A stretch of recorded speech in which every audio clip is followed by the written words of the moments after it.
संसाराच्या गुतड्यातून पाय काढून चुलीतलं लाकूड तिथं ठेवलं अलगद आणि वारी उचलली. वारीत आमच्या खूप गप्पा झाल्या.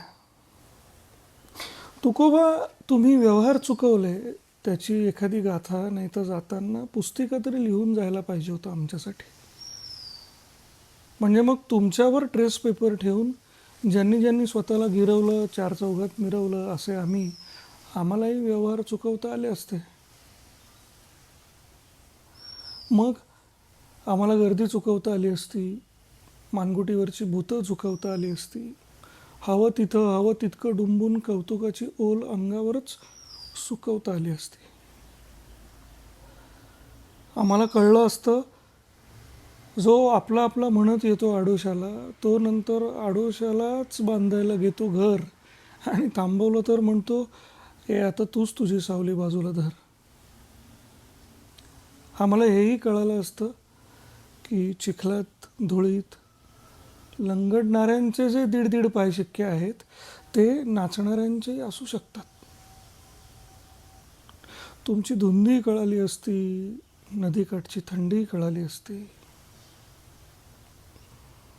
गाथा तुम्ही थोडाच लिहिला.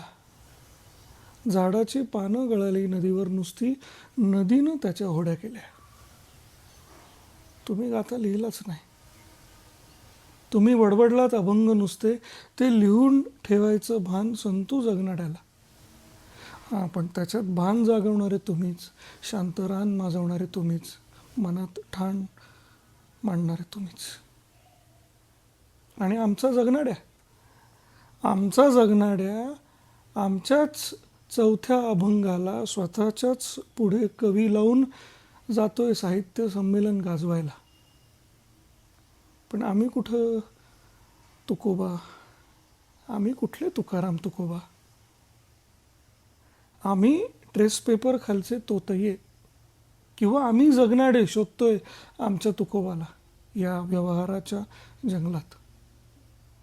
खरं तर आमची जगणाऱ्या व्हायचीही लायकी नाही आहे तुकोबा. आम्हाला शब्द दिसण्याआधी काव्यसंग्रह दिसतो. त्याला तुमच्या जागी दिसत असेल का एकच एक शब्द? मग तुम्हाला काय दिसत असेल? तुम्हाला या व्यवहारातल्या सापटी दिसल्या.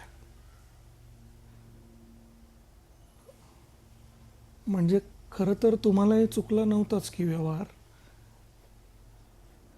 आम्ही आपले कुलप हातात घेऊन चाव्या शोधत फिरतोय. जी कुलप तुम्ही गाथेची कागद उडू नये म्हणून पेपरवेट सारखी वापरली.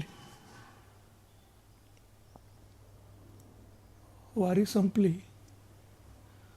गुतड्यातून लाकूड काढून घेतलं आणि तिथे आता पाय ठेवलाय परत अलगद.